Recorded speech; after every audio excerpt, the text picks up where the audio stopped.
Queen P.R, Krista B, those wrestling girls, TWG, Black Excellence, making it effortless. Podcast bringing up women in wrestling. Let's go.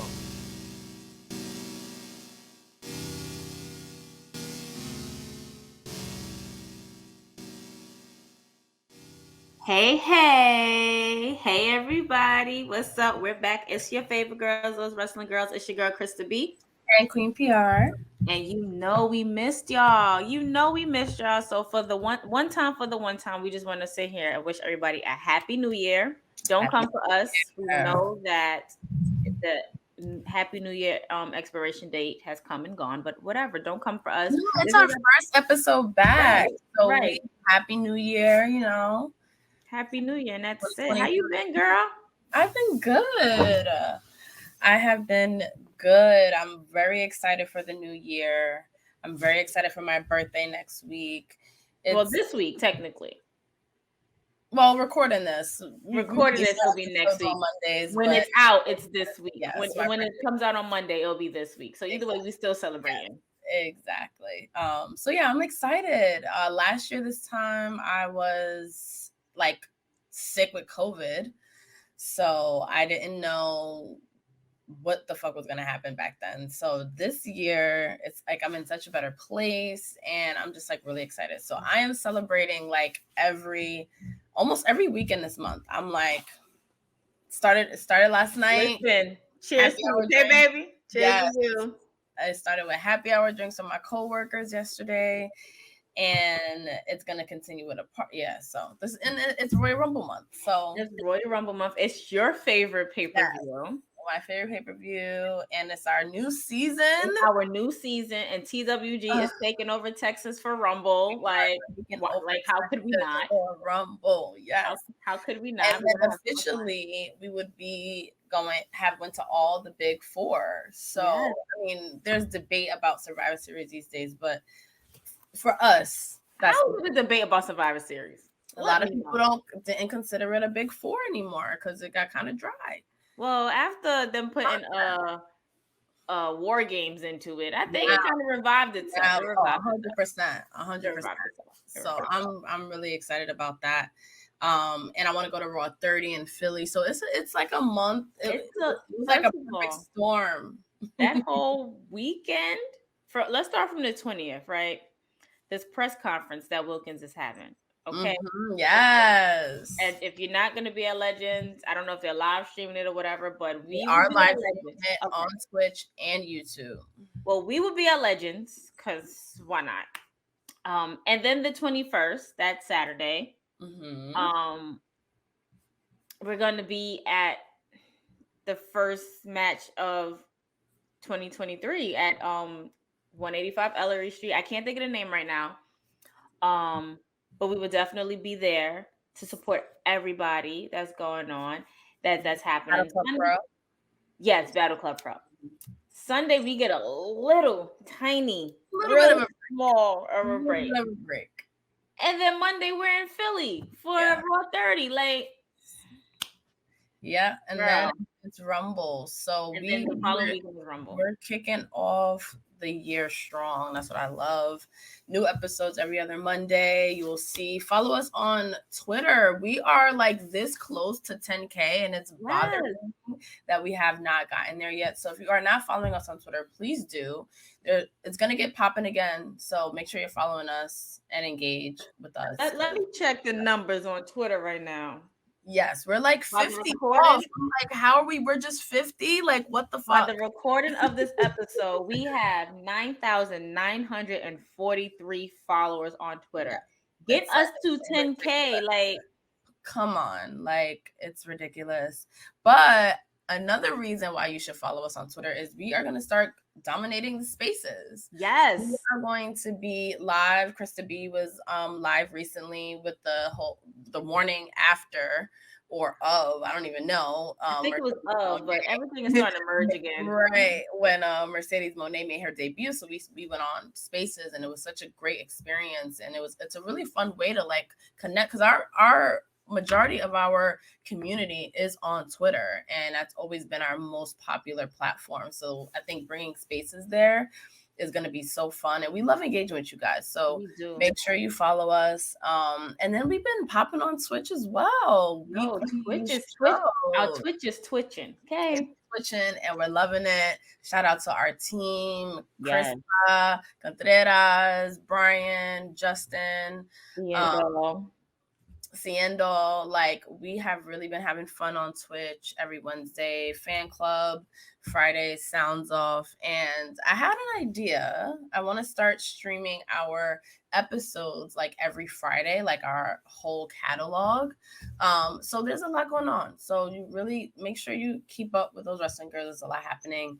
We're so excited for everything. That's streaming our episodes sound like fun, because it could be like, this is where they came from. This is where they are now. We can relive. Right. And that's why I always loved recording evergreen content, because it doesn't, we can always spotlight these women. It never gets old. It's the history of women's wrestling. So I'm excited. And I'm excited about this episode too, because we have been wanting to cover her for a while.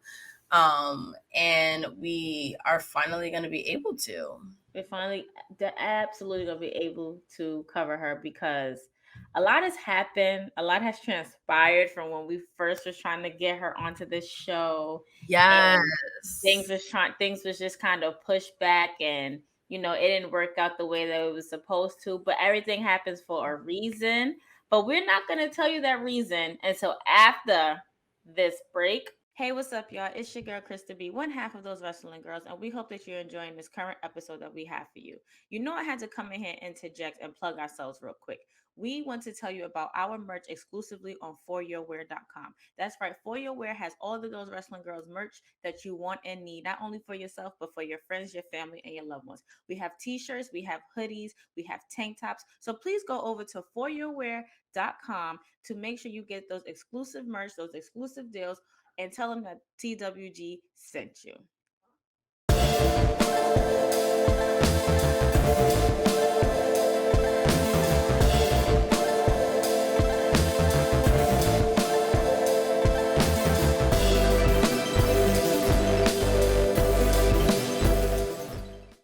All right, y'all, we're back. And like we said, make sure you tap into For Your Wear for all of those wrestling girls merch. Not even those wrestling girls. Wrestling Club. The rest around on there now. Lovely Something Else podcast. Yes, like everything. Just make sure you tap into them and tell them that we sent you. And let's get into this absolutely wonderful spotlight that we're doing on the one and only Alundra Blayze. So I always knew that we needed to like cover her. Like, it's almost like when you're talking about women's wrestling, can't not mention Madusa, Alundra Blayze, real name Deborah Maselli. I hope I'm pronouncing that right. But you can't not mention her. And just going through the notes of her career, she's done so many things that really changed the course of women's wrestling history. Like, there's not many people whose decisions that they make in wrestling, kills a whole division, but we'll get into things. But she definitely did things that a lot of men wouldn't even do, and she was one of a kind, very innovative, and I'm very excited to get into her, because there's also a lot of things I didn't know about her. Same, like how she came with the name Madusa. Like, I didn't know. No idea. I didn't know. So yeah, like you were saying, we've been trying to cover Madusa for a while, Alundra for a while. It even got to a point where when we were having all of these legendary wrestlers on the show for their to be featured in their spotlight episodes, she was interested. But things just didn't work out the way that they worked out. I mean, things didn't happen the way that we wanted them to happen. But they worked out all in the end, because we we definitely ended 2022 on a high note. We absolutely did. We definitely ended that on a high note, but we're gonna let you know how we ended it. So just stay tuned. But to start, Alundra Blayze, when you hear her name, what's the first word or thing that you can use to describe her? Because for me, it's outstanding. all across the board. Like you said, she's done it all. She was a rebel without a cause. She Like was. she just didn't care. Like she stood her ground, and if you wasn't feeling her, you wasn't rocking with her, she was gonna let you know that she didn't care how you felt. 1,000%. And one thing too is I was gonna say is that she was like the first of that next era of women wrestler where she was attractive, she was athletic, she was tough. You know, she was that kind of like what the women's evolution like put the women on. Like Alundra Blayze was doing that. Like she was way ahead of her time, which is unfortunate. But once she got into wrestling, you know, she made goals for herself and she said that she wanted to make a certain kind of impact and she was going to do this, and she did it. And I have a huge, huge, huge respect for any woman that can go into a male-dominated industry like wrestling and make a name for themselves. And like you said, you know, not give a fuck and be one of the toughest, you know, people that is in the business.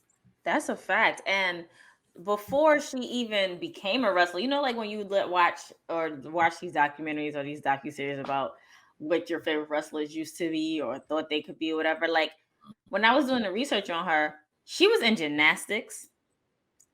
She was doing track and field, but she was also a part-time nurse. Like what? Oh wow. Right. She was a part-time nurse. Look at that. Right. And it just makes me go back to when Becky used to be a flight attendant with her mom. It's just like, huh? What? Like, we can't see you in any other light. Like, who would have thought? Like, imagine something would have happened, God forbid, and you can say, "Oh, Alundra Blayze was my nurse at one time." Right. Or Becky Lynch was my flight attendant at one time. Insane. Like, what? That is just so mind-blowing to me. But I'm glad that, you know, they didn't stick to those paths. Like I'm glad that her passion for wrestling like actually bubbled over. And in 1984, you know, she went to go train with Eddie Sharkey, the legendary Eddie Sharkey in Minneapolis.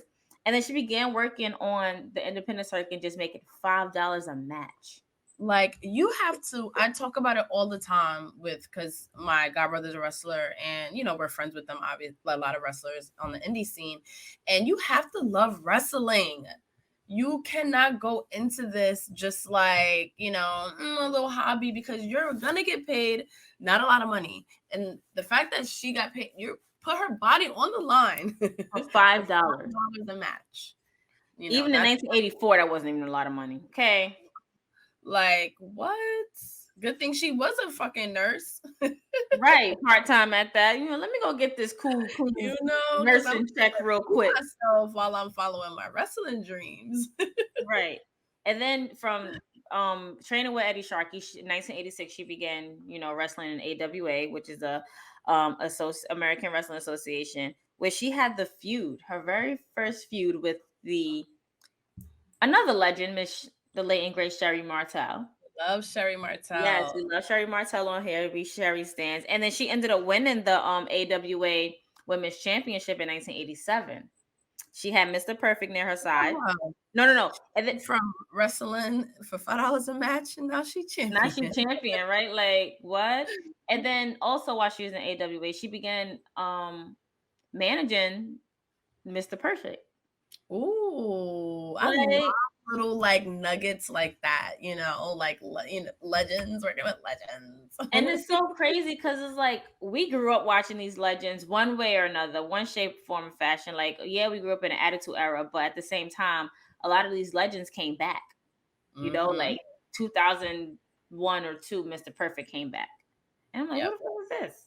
And then, you know, you watch the old vignettes about how everything is perfect and how you used to like spit the gum or make the perfect shot from da-da-da-da. So you see it. I'm just like, oh, that's lit. Like doing this vision, I'm like, that's so lit how she did that and things like that. And however, her title reign lasted for a year. It lasted for a year. However, the following year, she actually lost her belt to Wendy Richter. Another one we love. I would love to pick the brain of Wendy Richter because she's made history and she is often slept on. Oh, 100%. Often slept on. But after she lost her after she lost her belt, her and Kurt went on to join the Diamond Exchange, which is like I feel like the Diamond Exchange, it was people like, it sounds fancy, like Ted DiBiase and all of them or whatever. But then, she, in that same year, she was also the first woman to become Pro Wrestler Illustrated's Rookie of the Year. Nice. Making history. Making history. Like, how can we not love that? I love that. How can we not love that? So she definitely made that history. And this is at the start of your career. You making history at the start of your career as a woman in this business, especially in the 80s. Yep. Especially in the 80s. So then after that, she leaves AWA and she goes to Japan. Now let me just talk about Japan real quick. Japan, I have to give my hats off to these wrestlers in Japan, especially these women wrestlers. And just recently, P, we got a taste of it when we was watching Wrestle Kingdom 17. Not even the fact of Mercedes Moné making her debut, because that was definitely epic, but just seeing what these women do, like how these women fight, how even the men, like the men and women Japanese style of fighting is so different from the men and women American style of fighting and wrestling. So for them to put their bodies through that, for them to literally wrestle, very physical. Yes, very physical. For them to wrestle and not, I don't want to say not care or not give a damn, but to the American eyes, like, oh, y'all not gonna call that. Y'all not going. We so used to things being a certain way in Americanized wrestling. So you watch a foreign wrestling promotion, you be like, yeah, you're like, oh my god, you're gonna break his neck, for real. I'm like, he didn't break his neck just now. How is he standing? Y'all not going to throw in a towel? Is not y'all don't see the blood gushing from multiple parts. There's one point where I don't want to get too off topic, but Kenny Omega is hitting I want to say Will Ospreay's head into a table like that, and it's not a gimmick table, like it's crazy. I was like, oh my god, this is insane. Like now I see why like Americans stay up till like what was that, 3 o'clock in the morning? Woke up at like 2, 3 in the morning. Yep. Child. Who told me to do that? Mercedes Moné told me. She told me. But like, if for Alundra to go out there in the 80s, and I used to watch, like, when I watched like old, me, I'm a wrestling historian, so I like to watch like the past of when I used to watch how they wrestled in the 80s. Oh my gosh. Like, if I can watch a wrestling match from the 80s, a Japanese wrestling match from the 80s, 9-year-old me is gonna have to be okay watching that I Quit match out here, because baby, nothing compares.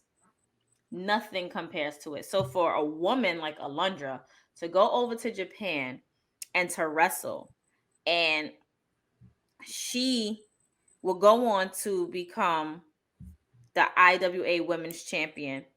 And I don't know how to pronounce this name. And I don't want to hurt myself pronouncing this name, but we're gonna try. Chiguska Nagayo. But she only won it for a day.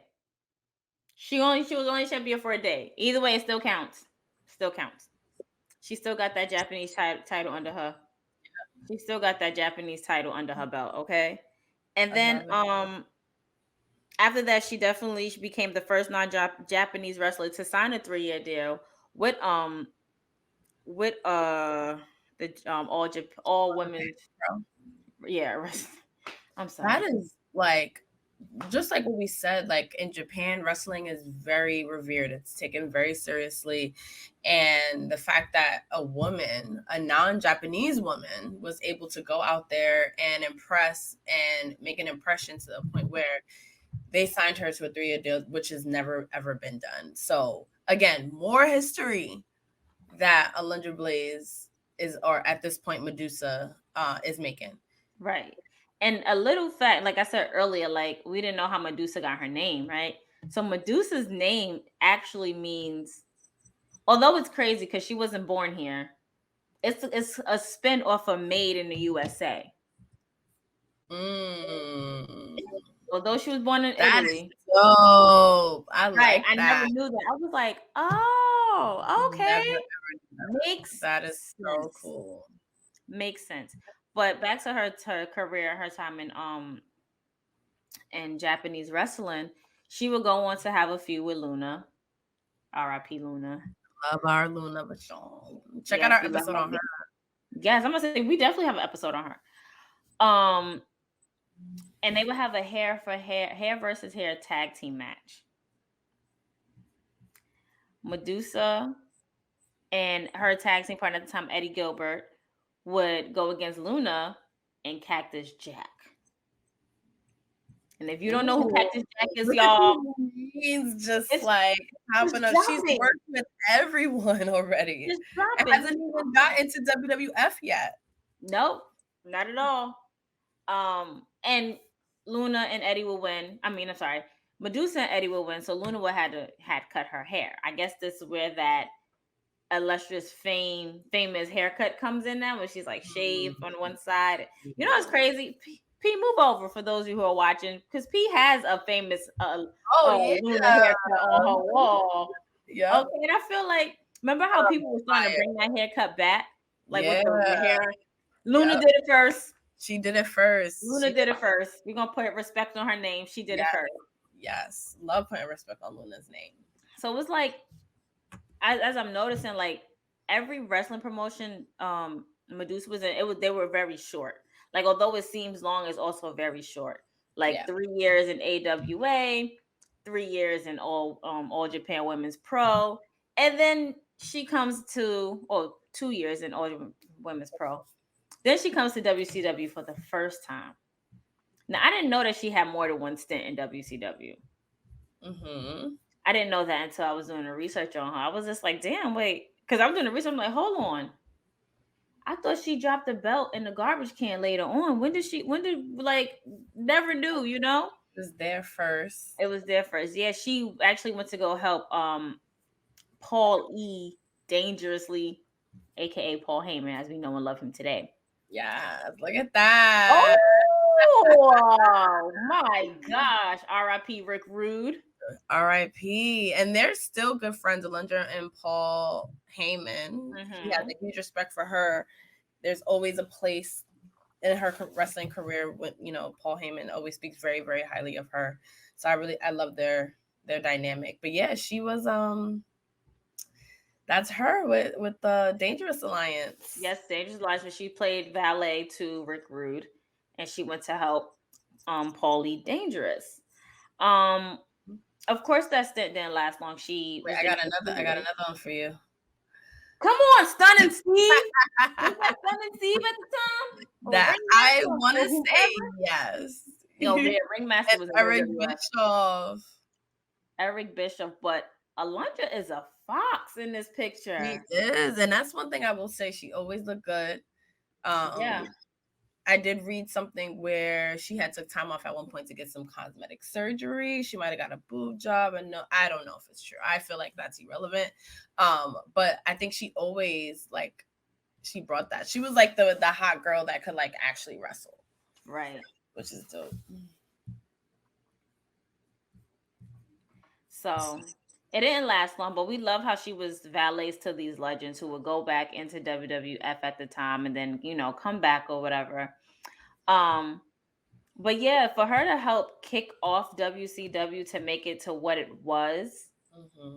It's like she literally goes and plants seeds, mm-hmm. and then she can watch it grow as she's on doing something else. Yeah. Like, she doesn't have to stay around for it to grow. She doesn't have to stay around to water it because she already has it watered, she just has to wait for it to grow. And that's what we love about Alundra. Like, she's very motivational. She actually is. I'm gonna wait till the ending because I'm so ready to spill it. Yes, I'm so ready. I know, it's so hard. It's right here on the tongue. Well, we're going to take this quick break, and then we're going to get to the rest of it. Yeah. What up? It's your boy Blue Magic from the Mix Tag Show and also owner of For Your Wear. Now, I know you've seen the announcement from some of your favorite podcasters, and soon you'll see some of your favorite wrestlers too. I decided to expand my business to be a vendor so people from the wrestling community have more chance to connect with some of their favorites. So check out foryourwear.com and see if your favorite podcaster or wrestler has teamed up with me. If not, let them know they should. Also, if you're looking for a vendor for your merchandise, go ahead and reach out to me at Blue Magic Grind, spell how it sound, or For Your Wear, FORURWEAR. And shout out to those wrestling girls for being one of the first to join me on this journey. Their merch is already up, so go ahead and cop that. All right, y'all, we are back, and we're here talking about the incomparable Alundra Blayze and the path that she has paved, not only for women in wrestling, but women in wrestling media, women in other outlets, women in male-dominated spaces, honey. Okay? She definitely paved her way. She definitely gave us big shoes to fill. She did. And she had a lot of big moments. So mentioned earlier about how she kind of changed courses of women's wrestling wherever she went. So Vince actually reinstated the WWF Women's Championship. Yeah. When he signed Alundra Blayze, changing her name to Alundra Blayze because he didn't want to pay any, copyrights and all that shit. And he basically wanted to build a women's division around Alundra Blayze. So he set up a tournament and she ended up winning. But the thing is, at that time, there weren't a lot of women that knew how to wrestle and at the ability that Alundra Blayze did. Right, Alundra Blayze had, which is very unfortunate, but it's the same tale we've been seeing up until the late 2010s, Right. It's the same thing. You have certain few. You can put Alundra, Chyna, Trish, Lita, Jazz, Molly Holly, Bull Nakano, who we about to talk about right now. In those categories, but that's still not even on 10, not even 10 fingers. It's not 10 women that I named who can wrestle, but they didn't have the proper people to wrestle against. Even Luna, I'm sorry, Luna as well. It was so small. I've never, no shade, no tea to anybody, I've never heard of Heidi Lee Morgan. No. Never. I never heard of these people. And I'm sure the frustration that could be there because it's I can she's I can wrestle. Right. I look good. I'm marketable. There's a reason why Vince would, make that decision. But at the same time, she just came from Japan. She just came from, all the other kind of promotions that you need to kind of make your name. So she was like, yo, bring someone on my level, basically. And they ended up bringing in Bull Nakano. Yep.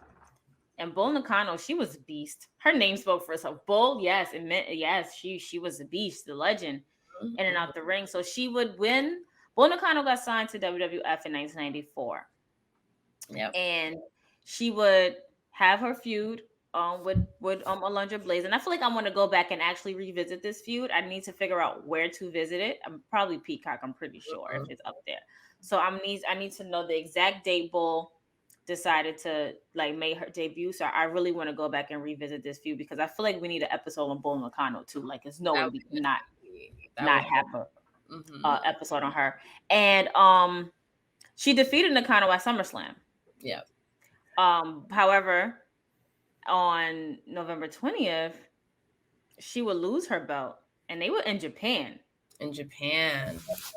And that's another thing too that why I am happy that we're doing this episode because with WWE they focus on who they want to focus on. So, and because she was blacklisted for so long, it's we don't really know the history. So her having that championship match in Japan against Bull Nakano is huge in 94. That is a huge moment. And I feel if I was a wrestling fan, how I am now, I would be so excited and I would be so impressed with her and Bull Nakano that they were able to do something like this in the mid 90s. So right.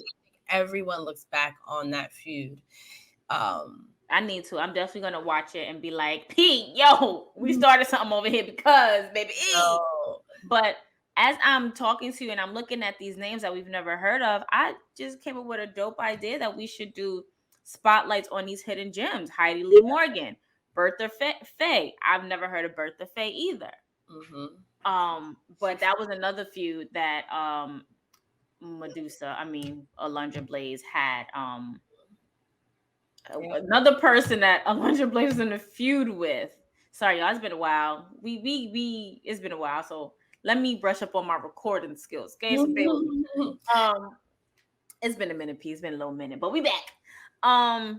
Yeah. So throughout her first stint in WWF, or throughout this stint in WWF, Alundra Blayze will go on to be women's champion 3 times.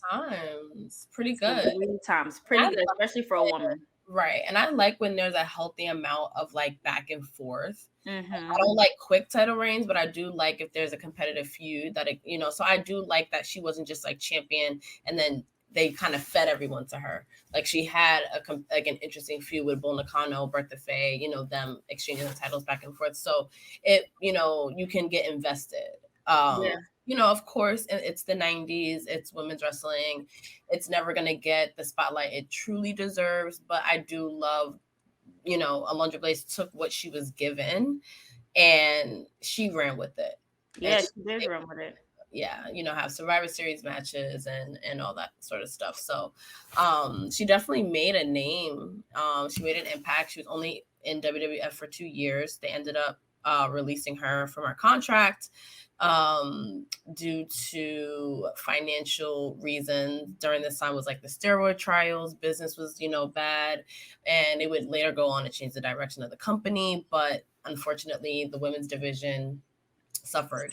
So they basically vacated the title in 95, and that was it. There was no more women's division until 1998. Sable actually was the one to resurrect it, and check out our Sable episode. So it's very interesting for her to come in. I'm just thinking from like her point of view. She came in, you approached me about joining WWF. You're going to reinstate this championship, build a division around me, and then just that's it. No more women's division. You didn't do what you were supposed to do with your money, and now we suffering. Right. And I'm like, that has to be so annoying. And I can only imagine how upset she was. And that probably led to like her future or not caring about some of the things that she was asked to do when she ended up leaving the company, which we'll go into. So, yeah, she was blacklisted from the company for 20 years. But my thing is that, riddle me this, okay? How can you blacklist somebody for 20 years when you let her go out of her contract because of your financial wrongdoings? Now, I can see if she was blacklisted, maybe the blacklisting came. I love this gear too. I love that gear. Maybe the blacklisting came after she went to, but it still wouldn't make no sense. Like so you blacklisted for 20 years. You get let go of your contract. You go back to the competitors, which is WCW. Mm-hmm. On national TV in 1995, you sit and hold up a trash can and your women's belt, and you throw that shit in the trash can. Now, is that where the blacklist came from? Because if that's where it came from, I feel like that's more. Yeah, that's 100% where it came from. She left the company and she went and she took the belt to the competitor, and this is what she ended up. This is what she ended up doing. Throwing it in the trash. I wish we could play this. I do too, yo. I feel like our fucking channel will get shut down. Like that's it. That's it. Yeah. So I really want to talk about this moment because one, it's an iconic moment. It's probably what she's most known for, unfortunately. But it's a pretty ballsy thing to do. First of all, I mean, if I put my body on the line, and I just seen someone throw a championship belt in the trash. Like if I was a wrestler, like I can see people being upset. I can see why, you kind of would get the cold shoulder. Like you threw our championship belt in the trash on our competitor's television. You can see Eric Bischoff there looking shocked, and he asked her to do it. He took the Monday Night Wars very seriously, as you all know. And he asked her to do that for ratings, for the pop. And it was a pop. And it was something that shook the wrestling world because it was just like, how could she do something like that? And I, excuse me, I have this theory that, this is kind of like what led almost to the Montreal Screwjob, because it was almost like they were very, very, very, very protective of what people did when they went to WCW, because it was just like anything at this point could hurt our reputation. And we have seen someone go on there and do the worst thing you could possibly do. She might as well have just said fuck WWF or fuck their women's division. I'm pretty sure that's what she was thinking, and she just couldn't say it on TV. Right, exactly. So I think that's what kind of created that like desperation for Vince, where it was just like, we got to get this fucking belt off of him. So I just wanted to share that theory. I would love to know what all of you. You know what? I want to add to that. I feel so, because you just said that Eric Bischoff asked Alundra to do this for pops and for ratings, and because the fact that WCW and WWF at the time were competitors, I feel like Vince was in fear. He was already having financial issues. We don't know how long it took for him to recover those issues. And for the fact that he was losing another one of his biggest stars to go to WCW because Vince couldn't keep up his end of the bargain of keeping his word on the contract numbers for Brett. He was just like, yeah, no. And then you don't want to sit here and give it to the person who I want you to give it to. And he wasn't respecting Brett's wishes. Like, I have no issue dropping it to Sean, but Sean is an asshole. Right. And you went on, and instead of you listening to the top person that you were supposed to listen to, you went on and decided to screw him out of something to put your company over, which eventually it worked. But at the same time, I feel like you're right. That it was like a tit for tat. Oh, she threw the belt in the garbage. All right, now I'm going to screw Brett. Yeah, because it's just like, we need to get that belt off of him because we don't know what he's gonna do. He could throw it in the trash on TV. Who knows what Eric Bischoff can that's on fire, pawn it. Right. The belts is real gold. Right. And I personally don't think that Bret Hart would ever do such a thing, but there is still that risk there where it's just like, we're not gonna take that risk. So we're gonna get that belt off of you. But yeah, it was a very, very iconic moment. I almost wonder, like, was it worth it, I feel like for her, maybe at that time, that headspace, it was definitely worth it. But she redeemed herself, she redeemed herself after a while. But before we get to her redemption, we're going to talk about her second stint in WCW now, because this one was longer in a sense. This one was longer. She went back into WCW 95, surprised the world. And she feuded again. She feuded with some old rivalries, Sherry Martel, Bull Nakano. And then she actually, in the Bull Nakano feud, she ended up destroying her motorcycle. She did. It was so Hog Wild was like WCW's like motorcycle show, and the stipulations in the match was whoever, if she won, she could destroy Nakano's motorcycle. And I don't know why that sounds like I would enjoy destroying somebody's motorcycle. I feel like that's like when you go to one of them places and you like use the sledgehammer and get all your anger out on one. Yeah. Like you break.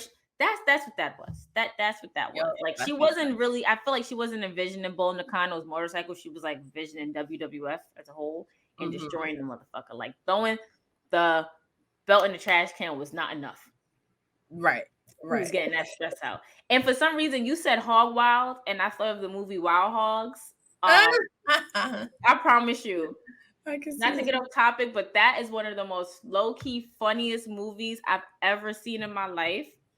And ever since then, I was told I can never pick a movie in a movie theater.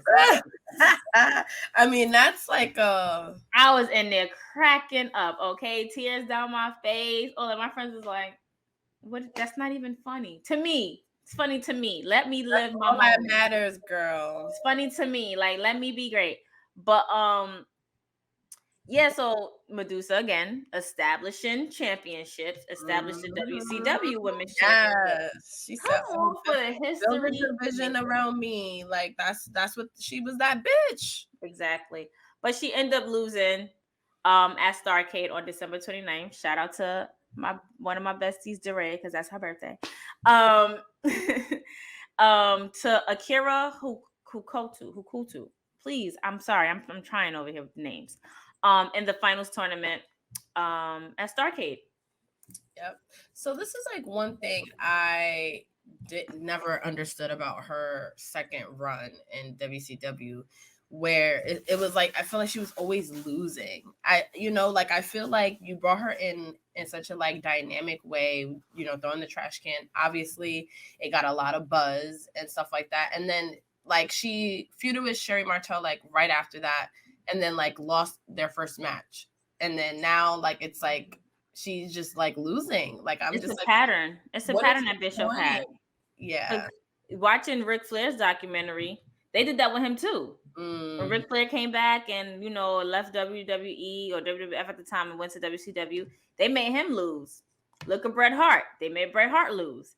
It was like you take all these big names out of WWF at the time, and it's like you diminish their star power. The only people who were not losing but still didn't like the way Bischoff was running things was the NWO, Hogan, Razor, and Hall. Mm-hmm. And then if you didn't join the NWO, then you're losing. Like, look at Rey Mysterio. He had to take off his whole mask and change his whole persona. Yeah.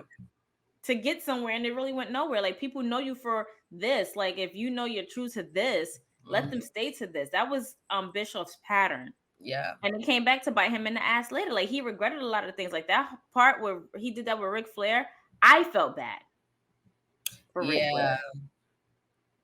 I felt that. So that's horrible. Necessary. So yeah, that was his pattern. Like, you have all these big names coming from a bigger promotion. Although now at this time you're probably starting to win in ratings, and you're still doing these to these big names in wrestling. So from there, she went to go take a 2-year break. 2-year break from WCW. It's like I'm out. You were right over there, babe. You gotta put your arms up. Yeah, put your arms up. No, I'm good. Yeah, she was out. Deuces, Chuck Deuces. Fuck you, I'm out of here. He's like, I'm good. But I do like that during that time she was a trainer at the power plant, which was their like developmental, I guess. Which again, I didn't know that. She trained Molly Holly. I was like, oh. It shows now. Like you can you can see it shows, and we love it for her. We love that for her. So yeah, she came back in 1999 to WCW, and she was part of Randy Savage's faction called Team Madness with Gorgeous George and Miss Madness. Ooh. You can tell I never watched WCW in my life. But at that time in 99, WWE was winning. Okay, we was on a winning team, so we didn't watch it. Into the tournament was Molly Holly. Miss Madness was Molly Holly. Oh, didn't know that. So who was Gorgeous George? It was like a Miss America type, like a Miss America thing. And Molly Holly would wear the sash. Hold on, flip. So who was Gorgeous George? Was it really the actual Gorgeous George? Because I feel like he was cool. I don't think so.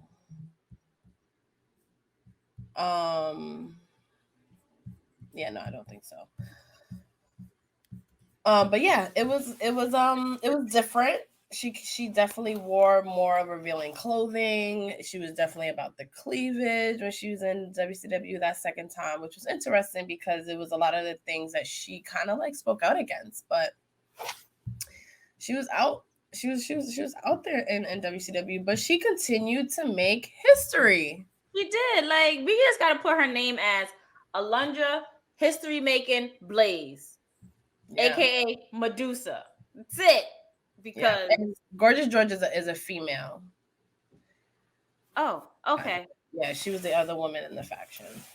Okay. I just thought about the other Gorgeous George, the guy Gorgeous George from and I'm like, wait, he had to have been too old, or probably he went on to the Lord at this time because it's just, yeah. So she comes back, Randy Savage faction, Team Madness, Gorgeous George, Miss Madness. Tried to get her championship back and ended up losing when she entered a tournament. And then she goes to losing again. And then she goes on to manage Cargas. Who are these people? I don't watch. I feel like I'm hurting myself pronouncing these names. Okay. I want to say Cargas. Yeah. Anyway. Right. Like, I don't want to hurt myself. But then she turns on this person. She turns on him. to become the first female ever to win the WCW World Cruiserweight Championship. Okay. I don't think we've ever had a woman cruiserweight champion.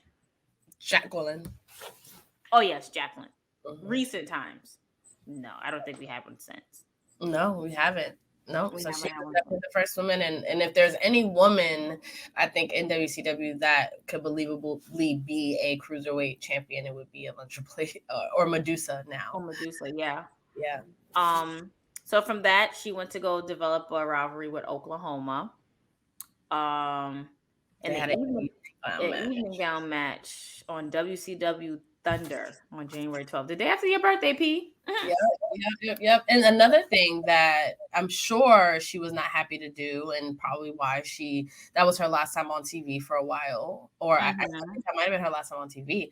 But yeah, I just, when you think of Madusa / Alundra Blayze and all the accomplishments that we listed, and then it's like her in an evening gown match just like doesn't sound like, it just doesn't seem right. But it's like putting Bianca Belair and Charlotte Flair in an evening gown match. What? It doesn't even sound right. Like, it really, really doesn't. And I mean, she did adapt to the times, like we mentioned earlier, showing more cleavage and, you know, obviously getting her boobs done and doing like a little bit more of the sexy thing.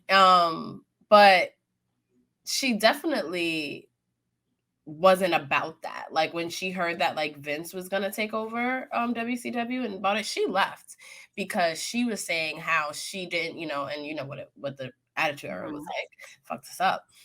She didn't want to engage in that. She was like, well, I'm barely doing things now, you know, with WCW. I don't want to go to WWF. One, I have a bad relationship with them. And two, I don't want to do the bikini contest and like all that kind of stuff. And it's like, you can totally understand where she's coming from. Absolutely. Like, who will want to sit there and go from putting their bodies on the line every night, doing some off-the-wall matches and stunts and moves and stuff, to subjecting themselves and becoming a piece of product or a piece of meat, you know? Like, who would want to do that? Nobody. So like you said, before the collapse, she had a feud with Tori Wilson and Shane Douglas. And then she took a big bump. You know what that means? It was off TV. But we know in all actuality, she really left because, like you said, she heard Vince was coming to take over what was rightfully now his, and she wasn't feeling that. Yep. So you know. So from there, we really didn't see Madusa on WWE TV, or any wrestling TV, but we did hear about her in the world of monster trucks. Yes. And, she went on to dominate yet another male-dominated field, and it was awesome. Awesome. Like, I've never really watched a monster truck race in person. Or maybe I went once. I feel like my brother used to take us on these excursions. So maybe I went once. But just from watching the commercials on TV, I'm just like, that looks so dope. Like, crushing cars and doing stunts in these big ass trucks on top of these big ass tires. Like, it just looks so much fun. So for her to even think about getting into something like that would be the furthest thing from my mind. Yo, how fire is that though? Monster trucks, like, absolutely. Like, oh my God, like, I don't think it gets any more badass than that. And when I hear her talk about it, she says that she chose pink everything because like she wants to kind of be like a fuck you to all the men in the industry, and basically say like, look, a woman, I'm very feminine, I'm unapologetically feminine about it. And I know I love pink. I know that's my favorite color. I love her monster truck. Like, she is everything. Yeah, I love it a lot. That is really, really dope. I really do. I want to pull up her monster truck record because I know she was champion. She's she was co-champion at the Monster Jam World Finals in 2004, the first three-way tie. And then the following year, in 2005, she was the only female competitor in the Super Bowl of Motorsports, and she won the racing championship in the Monster Jam World Finals. So she went to this industry, and she fucking dominated, and she won. And it's just like, what can't this woman do? Lose. Like, even when she loses, she don't lose. Like, oh my God, you're so right. I so love this for her. How cool. Like, what a great role model. And I also love when people are able to find fulfillment after wrestling. Because you Yeah. hear so many stories of wrestlers that, once they leave the business, they're kind of lost and very down, and, they kind of spiral or they can't let it go, which we've seen. So the fact that she was able to like kind of leave wrestling and go out, dominate this field, she owns a lot of businesses. She's had a very full life. Absolutely. In wrestling. And so she was blacklisted for 20 years for WWF from 95 to 2015. And it was announced that she would be the female inducted into the 2015 Hall of Fame. Yes. I remember, like, once it was announced, like, it didn't dawn on me like she was the same, because everybody kept saying Madusa. Mm-hmm. I remember when the Bella twins were asking, like, they were asked, like, how do they feel about, like, Alundra Blayze or Madusa being inducted to the Hall of Fame? And, Nikki and Brie was talking about how they felt about it. And then they showed the picture. Like, I think one of them mentioned, like, the controversial thing she did on TV, like the trash can. Like, oh, that's who's getting inducted. Oh my, okay, well deserved. So I was very happy that that WWE, her and WWE and Vince, they were able to bury their hatchet for her to take her rightful place into the Hall of Fame. 20 years later, I'm glad that she was able to accept that while she was still living, while she is still living. Now, let me not put that in there. Yeah. While she is still living, and enjoy that moment. So she comes to Hall of Fame, and I think Natalya inducted her. Natalya inducts almost all the women. We're not going to touch that subject because you know how I feel. Natalya inducted her, and Madusa gave this amazing speech, and Natalya brings the trash can out. Yep. The trash can out, and on stage, Madusa takes that belt, that women's championship belt, out of the garbage and put it in its rightful place. Yes, she does. With Vince and all of them. So kudos to her. Kudos to her, and congratulations to her too, because it also has to feel good to just bury the fucking hatchet, Yeah. Like peace with it, and it's like to make peace with wrestling and like all that. So that had to be a really good moment, and they released a really good documentary on her during that whole time. But one thing that I thought was funny that she did during Hall of Fame was she said that she's still the reigning WWF Women's Champion because she never lost it to anyone. Never lost the title. She technically is. Yeah, no one defeated her. No one pins her for it. No one got that 1, 2, 3 count. So I think that was like a really funny thing to do. And I love, again, that making peace all around, where now WWE can like laugh at this now and not take it so seriously and give this woman her flowers for everything that she's done in the business, because as we've mentioned, she has done a lot and she's made a lot of history. So I was excited to see her finally inducted into the Hall of Fame. I'm sure a lot of people would say, before she was like, who's a woman is long overdue? I'm sure she was on a lot of people's lists. Yeah, true. Absolutely. And we started to see her more on WWE Network when the WWE had its own network. She was on Table for 3 in 2016 with Ivory and Molly Holly, which are also trailblazers, who are also Hall of Famers. And then, like you mentioned earlier, WWE did a documentary on her called Trailblazer, taking a dive into her wrestling and her monster truck career, like we just did, and it was just like nothing short of amazing. And then in 2018, we actually got to see her wrestle. Yes. Oh my God, that was I got a pop from that because I had just kind of like went into a wormhole about her when she got inducted. So it was like to when I heard that she was going to be a part of the Battle Royal, I was like, oh my God, this is so exciting. And they had that cool like Legends versus the newbies. Oh, that was like super dope. And her gear, I've always loved that fire gear that she wears.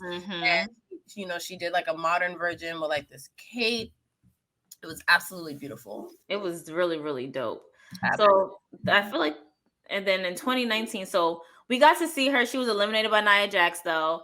But it was good to see. It was And then nice. in It was cute. 2019, I don't know why all of these legends were at this what was it, Raw or SmackDown? I think it was either like it was like Legends Night or like an anniversary of some sort. Because I know that Kelly with like a whole bunch of people were there. Because WWE has legendary nights for no reason at this point. I feel Right. like they pull them out like they pull out holidays just Seriously. off of school. But yeah, she would become 24/7 champion. That was cute. That was really cute. She became 24/7 champion for like all of 2 seconds. Yep. And then she would go and sell the belt to Ted DiBiase. It was a cute little segment. It was a cute which was a play. I feel like which was a play off of her actually throwing the original belt in the trash can. So I think they might have even like teased that, like that she's gonna do that. That she had a garbage can. I believe so.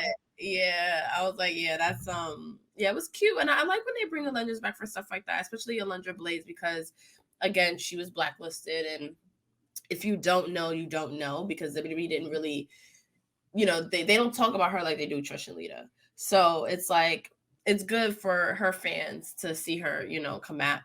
But she was also able to do some work in AEW. Yeah. As well. She presented the Women's Tag Team Cup Tournament, the Deadly Draw in 2020.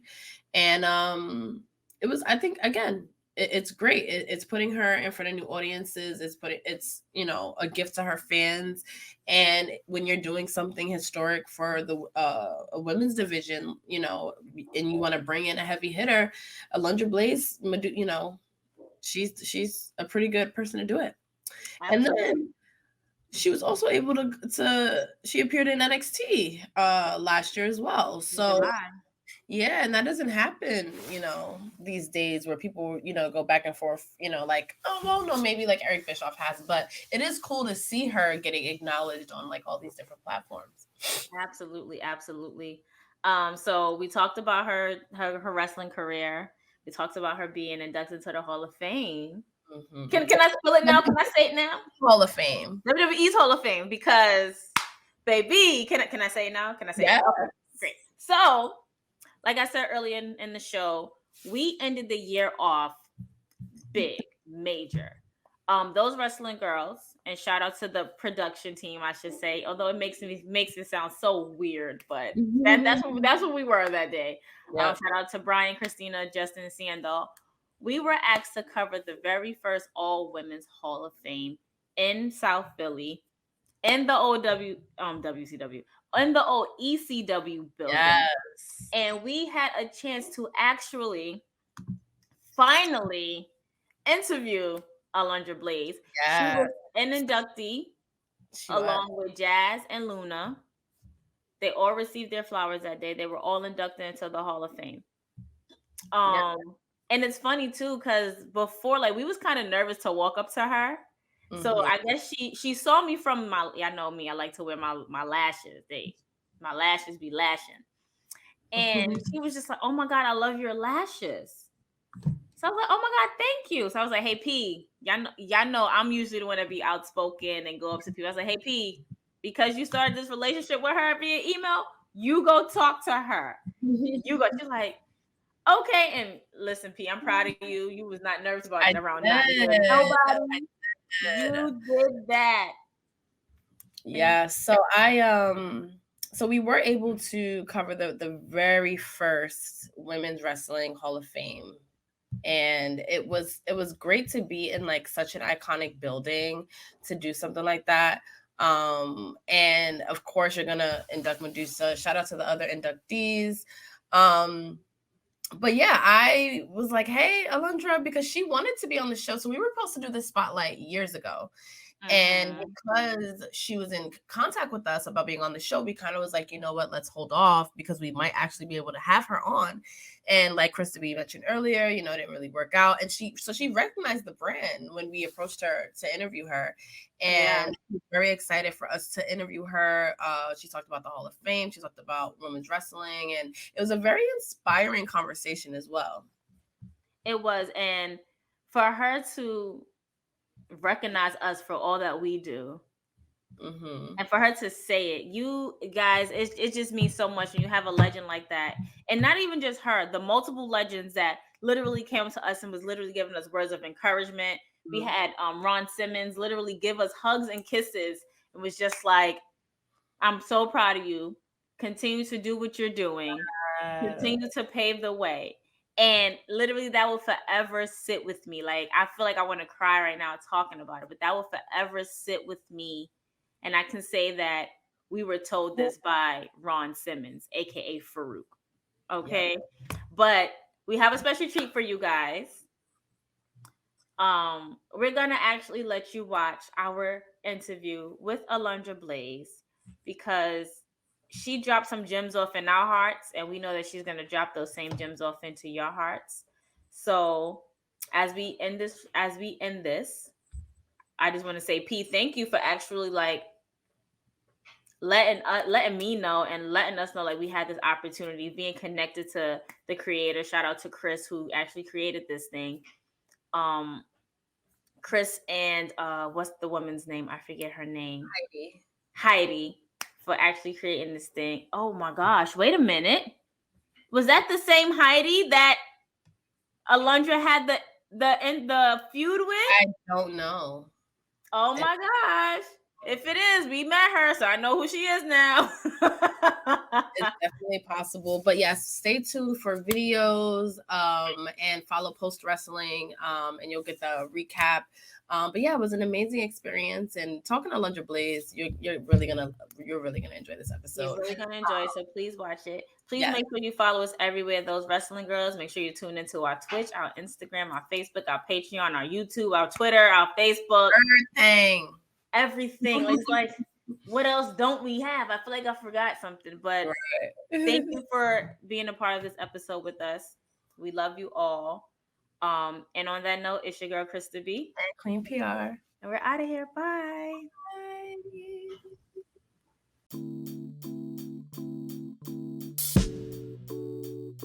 Hey, what's up, everybody? It's your favorite girls once again with the illustrious, legendary Alundra Blayze. How are you? Thank you. You know, it's an honor to be with you too.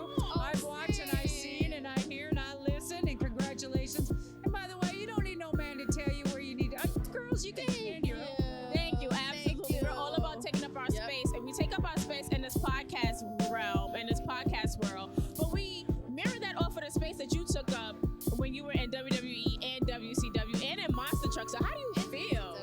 And ECW. My body hurts. Well, you look good. So, oh, gee, thanks. So I went out, okay, really long story, super short. So when the pandemic started, I'm like, you know what? I'm going to go real, natural. Got rid of my fake boobs. I got rid of my extensions. And I got rid of like coloring my hair, my nail, everything. So this is my natural color hair, except for some of the gray, whatever. And then I'm like, you know what? This is it. This is really me. And this is the way women should feel about themselves, about beautiful. I just, I got to wear my lashes though. There's got to be one thing, right? But I'm not the only one that really has changed the trajectory of women's wrestling. It was the women before me that really don't get the recognition, that set a standard for me to continue and go and do what I do, and did. Now, you try to cram 20 years of wrestling and 20 years of monster trucks in a book of mine, my biography that's coming out in March of 2023. Very the woman exciting. Who would be king. Oh, girl. So some have been called the man, but none have been called the king except me. Wait till this book comes out. It tells a lot of great stories. It's more motivational than anything. It's inspirational. It'll have you happy, sad, cry. It'll piss you off, but most of all, it's going to inspire women and men to do what they want to do in life. And that's what I'm about right now in my life, that if I can just get one person to believe in themselves and change their life around from whatever it is, even if it's good. Sometimes we dig so deep and think that it has to be something so bad to make us so good. We could be on top of the world and know that we need a different change in life, because maybe there's a different path that we need to be going. Do you know that all three of us are standing here for a reason? Absolutely. I believe that. I don't know what our path is in the future, but I hope it comes across again. And I'll keep my eyes on you girls, and I wish you the best. Thank you so much. That means It was a so pleasure much to coming meet from you. you. Love. You heard it here first. Thank you for being you. Because Yes. you love us being here. Absolutely. So, yeah. You heard it here first. It's okay. Yep. Thank Yep, you. It was good. Thank you so much. You heard it here first from the wonderful Alundra Blayze. And we just want to say thank you. Thank her for giving us our flowers right here. Okay? We love you.